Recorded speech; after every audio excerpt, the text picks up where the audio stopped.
Hello, everyone, and welcome to IDEA 101.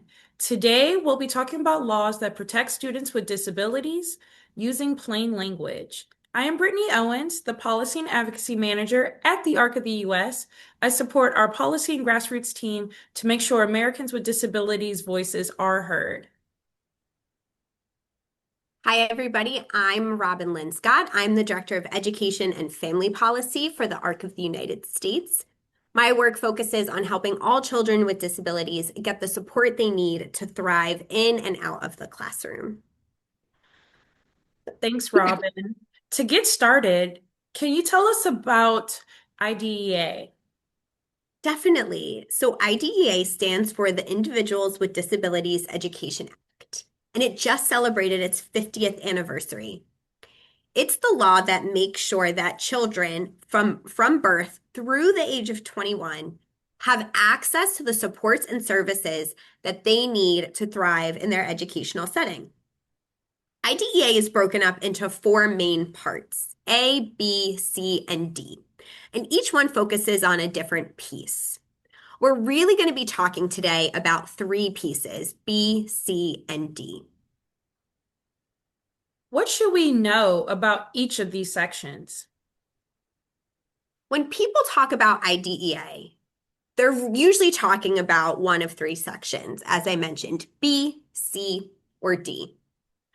Part B is often considered like the meat and potatoes of IDEA, and it focuses on students aged 3 through 21. And it talks about funding. IDEA entitles students with disabilities to a free, appropriate public education.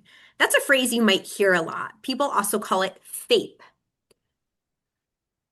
Students are entitled to this in the least restrictive environment. That means that a student with a disability can go to a public school, get free testing and evaluation, attend classes with their non-disabled peers, and receive the services they need, like individualized instruction. That's what FAPE means.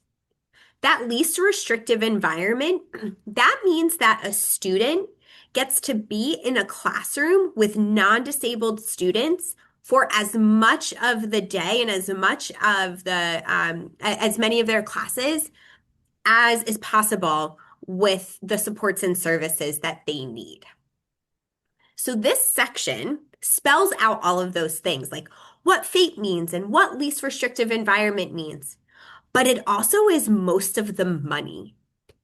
This section includes the grants to states. That is the pot of money that states receive every year that they then send to school districts that help schools offset the cost of educating students with disabilities.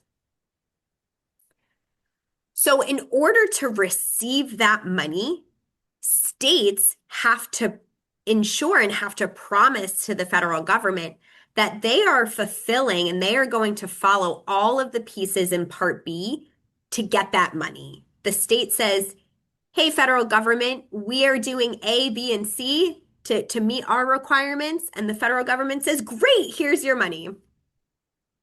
And if they don't, if schools aren't doing that, if states aren't doing that, Part B also sets out these safeguards for students and parents that holds schools accountable if they're not doing what they're supposed to. So Part B is really, it's giving states the money they need. It's telling schools, parents, and students what rights they have. And it's also saying this is what you can do if those rights aren't met. Now, Part C, right, the next section, lays out all of the things we need to know for identifying and supporting infants and toddlers with disabilities. It's also referred it through early intervention services. So from the moment a child is born to the time that they turn 3, this is the section that is providing and laying out what those supports and services look like and how states are receiving that money. And the final section we're really going to talk about is Part D. Okay, Part D, its official title is called the National Activities. But really, what this is these are different programs, different grants that try to make the systems that work for students with disabilities better. So these programs in Part D help to train new special education teachers who are entering the field.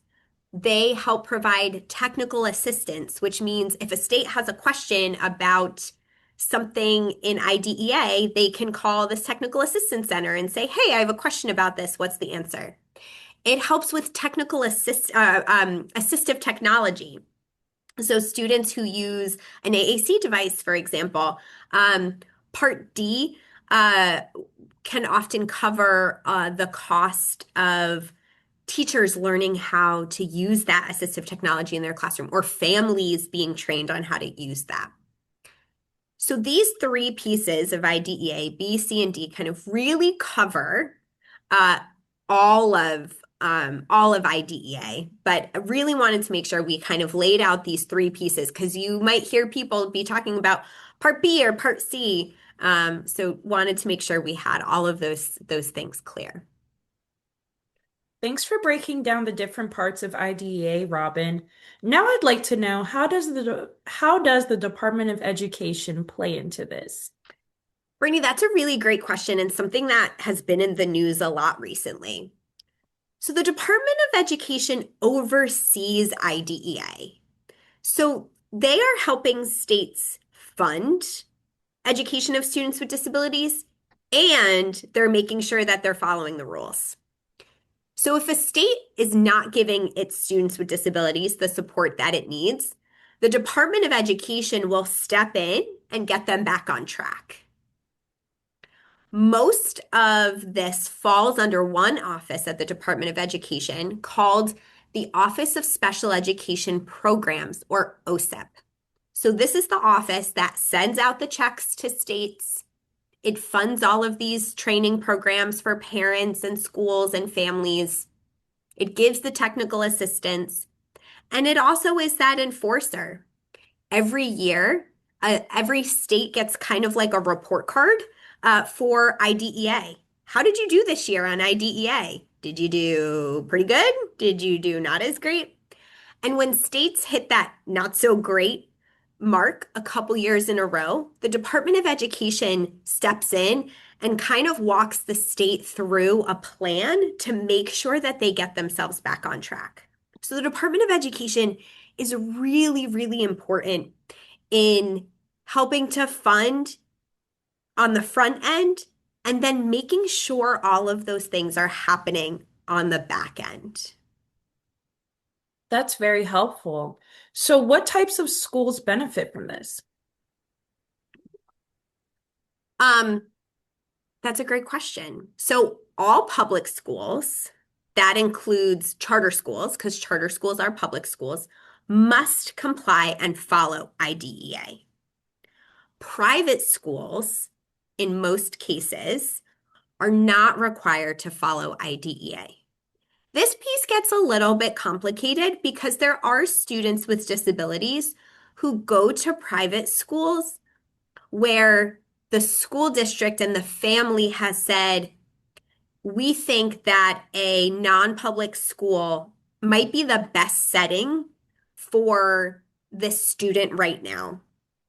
And those are not the private schools that we're talking about in this scenario. We are talking about a private school where a parent has said, hey, I have made the choice to put my child into a private school, and it's not the school district and the parent coming together to make that decision. And we're talking about this because students who use a voucher to attend a private school most often lose their protections under IDEA. So all of those protections I just talked about earlier about assessment and evaluations and getting an individualized education program and all of the things that parents and families can do if those things are not followed don't apply to a private school. Wow, that's great information to know. What is an IEP? Thank you for asking, Brittany. An IEP stands for an Individualized Education Program, and each student with a disability that is being served under IDEA has one. The IEP is created by a team, often called the IEP team, and that includes teachers, both general education teachers and special education teachers, families, therapists like occupational therapists or physical therapists, and the student themselves. It is a document that outlines the student's goals for the year, as well as any accommodations and supports and services that they are going to get in order to meet those goals. Services on an IEP can take place anywhere. They can happen in the general education classroom. They can happen in a special education only classroom. A student can receive services in classrooms that include like physical education and art, or pretty much at any point throughout the rest of the day. Students can also qualify for extended services. That means that they can receive additional services, whether those are academic services or other therapies before school, after school, or even over the summer. And the IEP is going to outline every single bit of that. Awesome. So let's say my child has an IEP. What should I expect from the school? So IEPs are legally supposed to be reviewed once a year at least. Students are reevaluated every 3 years. So, what that means is that every 3 years, the student will receive an evaluation that basically confirms that their disability is still affecting their educational progress, and it's still important for us to have an IEP in order for them to meet their academic goals. It's really important to know that an IEP is not finalized and put into place until a parent signs it. So, this is really where we see IDEA making sure that parents and families are involved in all steps of the planning of the student's education. Once that document is signed by the parent or the guardian, it becomes a legally binding document. It is a contract for both parents and schools. It's saying, hey, as the school, we are going to do X, Y, and Z things. The student is going to receive their OT this many times a week. They're going to receive extended time on all assignments and exams. They are going to, all of the supports and services they are going to receive. Um, and it's also telling the parents, these are the things that you should be seeing your child able to do by the end of the year. And here's a list of things that a school district is required to do when it comes to the IEP. They are supposed to uphold those accommodations outlined in the IEP. So if it says the student receives physical therapy twice a week, that student is supposed to receive physical therapy twice a week. They are supposed to give families all of the information in their preferred language. They are supposed to provide an interpreter for meetings, whether that is an interpreter who is able to speak a different language, an ASL interpreter. They are supposed to send a written notice of upcoming IEP meetings. The school district is supposed to, in writing, tell a family, hello, we have scheduled your child's IEP meeting for this date from now. And the school is supposed to send progress reports about your student. And the school is also required to share the results of the evaluations when a parent asks for them. So again, all of this interaction between parents and families is really outlined in that IEP in IDEA. That is so helpful. Now we know what to expect from schools. Robin, I've also heard of Section 504. Can you tell us what that is? Absolutely.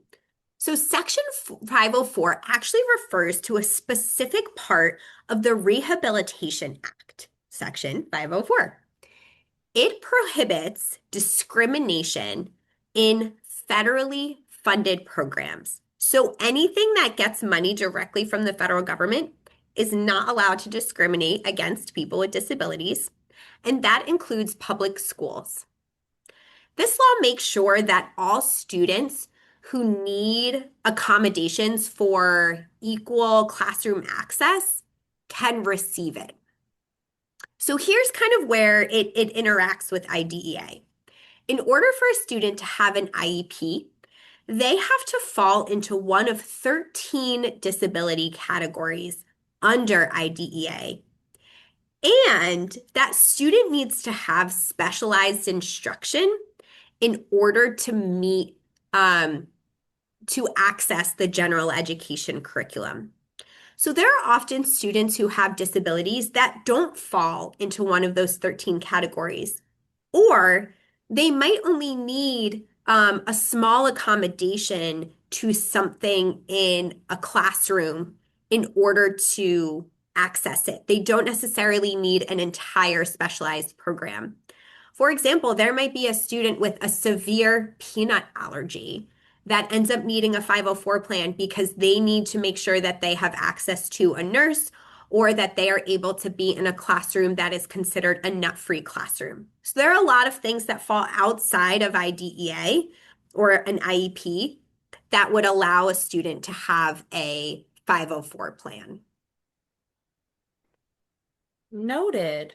Can you give us some examples of accommodations protected under 504?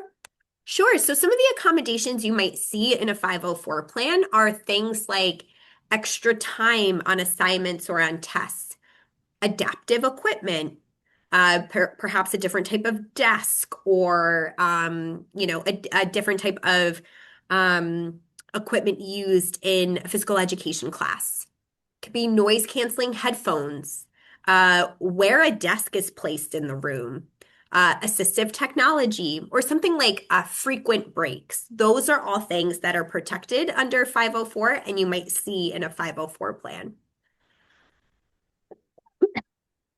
Thanks for explaining the differences. So, 504 plans remove barriers to the classroom, while IEPs remove barriers and provide specialized services for students. Exactly. So, what if a student has these accommodations but doesn't receive the proper services from the school? Yeah. And unfortunately, that happens quite often.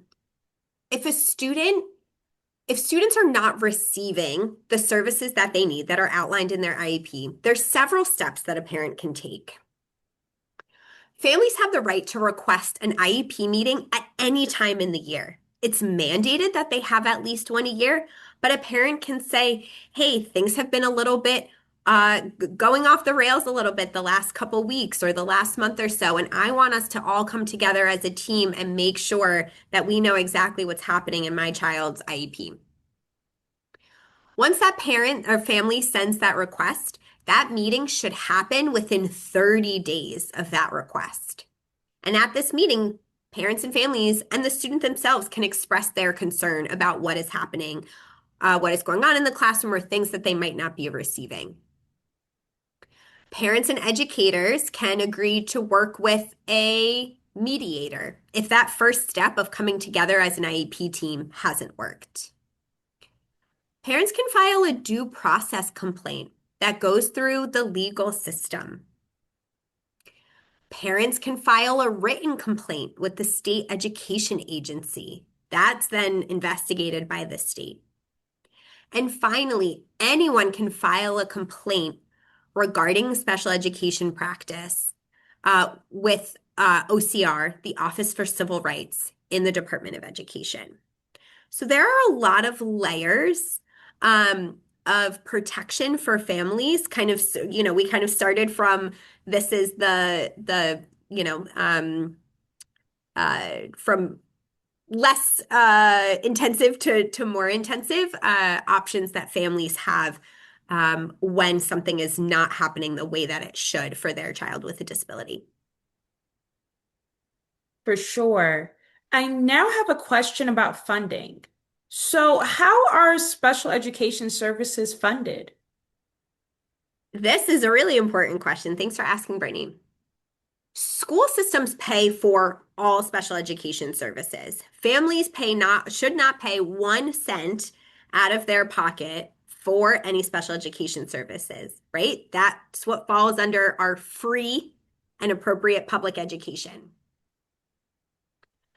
Schools themselves receive a mix of funding from local, state, and federal sources. In some cases, schools even receive funds through Medicaid. Medicaid is a really important source of funding for schools in reimbursing some services for students with disabilities. Oh, wow. Can you tell us how the Medicaid reimbursement process works? Sure. So, in some cases, schools can get reimbursed for a student's services that are necessary for them to participate in the classroom that are covered by Medicaid. So, this might include therapies like occupational therapy, physical therapy, speech and language therapy, or even nursing services.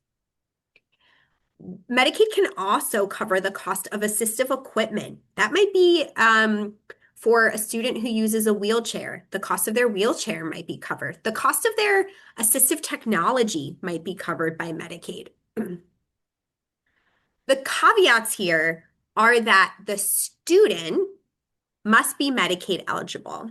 So it must be a student who is eligible for Medicaid.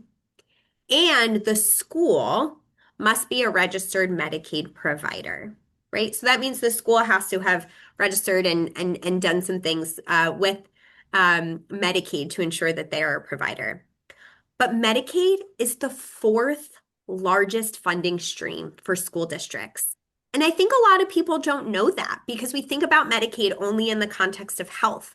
But when we talk about things like cuts to Medicaid, there are potentially impacts that come down to schools because schools rely on Medicaid to reimburse them for some of the things that they are required to pay for and supply to the student themselves. Wow, we see how important Medicaid is for everyone. You know, this conversation has me thinking, what if I think my child needs special education services? How do I start the process of getting them an IEP? So, navigating the special education system can feel really daunting, but there are people that are here to support you along the way.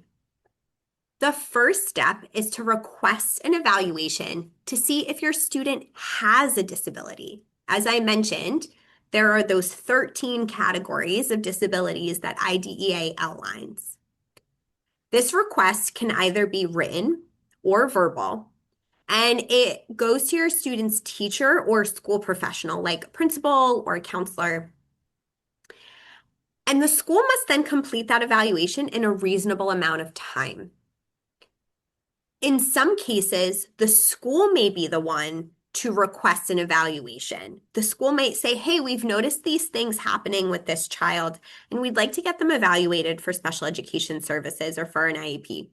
That can only be done if the parent has consented and said, yes, I agree to have my child evaluated.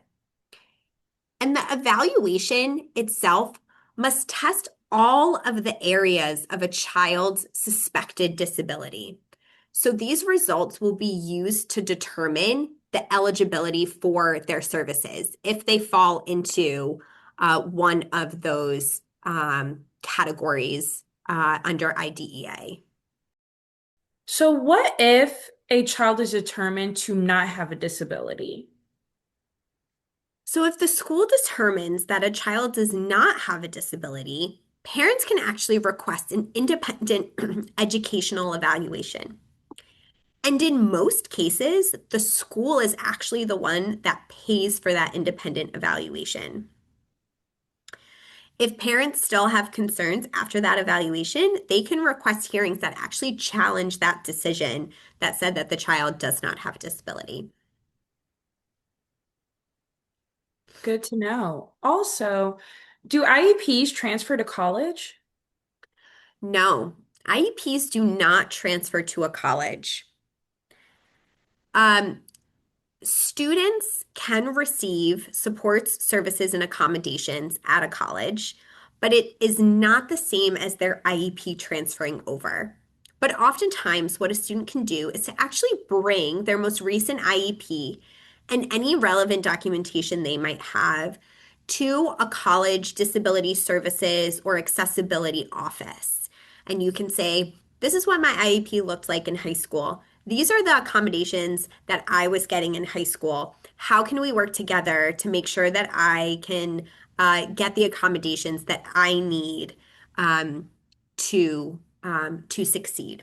IDEA does not transfer to college, but once you get to college or any type of post-secondary education, there are other laws that are governing how schools have to support students with disabilities, and that includes Section 504 and the Americans with Disabilities Act. Great. Well, Robin, where can people go for help? There are a lot of places people can get help. First and foremost is schools want to work in partnership with families. Start with your school administrators. Many schools have a director of student supports, director of special education, might have a different bit of a title, but start there. Your state education agency is also going to be able to provide you some information and some services. And lastly, your local advocacy organizations like the ARC. The ARC has a really incredible curriculum about IDEA that lays out what IDEA is and all of the rights that students and families have under IDEA through our program called the ARC at School. Well, thanks for speaking with us today, Robin. Anything to add? No, thank you so much. And I look forward to seeing you all at DPS to learn even more information about what is going on currently in our education system. Well, thanks again. You'll see some links in the description, and thank you for watching, everyone. See you at DPS.